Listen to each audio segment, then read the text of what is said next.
బొలివియాలో ఘోర విమాన ప్రమాదం సంభవించింది. వైమానిక దళానికి చెందిన హెర్క్యులస్ కార్గో విమానం కుప్పకూలి 15 మంది మృతి చెందారు. 30 మందికి పైగా గాయాలయ్యాయి.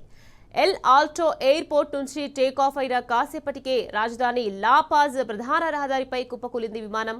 ప్రమాద సమయంలో విమానం పలు వాహనాలపైకి దూసుకెళ్లడంతో ప్రాణ నష్టం భారీగా జరిగింది. విమానం తాకిడికి రోడ్డుపై ఉన్న పలు వాహనాలు ధ్వంసమయ్యాయి. అయితే ప్రభుత్వం కొత్తగా ముద్రించిన కరెన్సీని తీసుకెళ్తున్న విమానానికి ప్రమాదం జరగడంతో బాధితులను రక్షించాల్సిన జనం పైసలు ఏరుకోవడంలో మునిగిపోవడం గమనార్హం.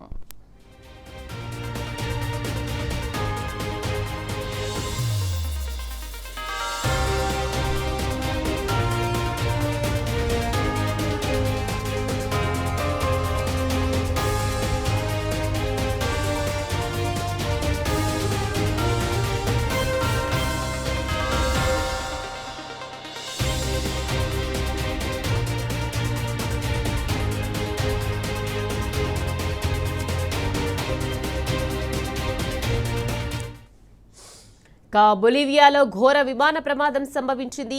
వైమానిక దళానికి చెందిన హెర్క్యులస్ కార్గో విమానం కుప్పకూలి 15 మంది మృతి చెందారు. 30 మందికి పైగా గాయాలయ్యాయి. ఎల్ ఆల్టో ఎయిర్పోర్ట్ నుంచి టేకాఫ్ అయిన కాసేపటికే రాజధాని లాపాజ్ ప్రధాన రహదారిపై కుప్పకూలింది విమానం. ప్రమాద సమయంలో విమానం పలు వాహనాలపైకి దూసుకెళ్లడంతో ప్రాణ నష్టం భారీగా పెరిగింది. విమానం తాకిడికి రోడ్డుపై ఉన్న పలు వాహనాలు ధ్వంసమయ్యాయి.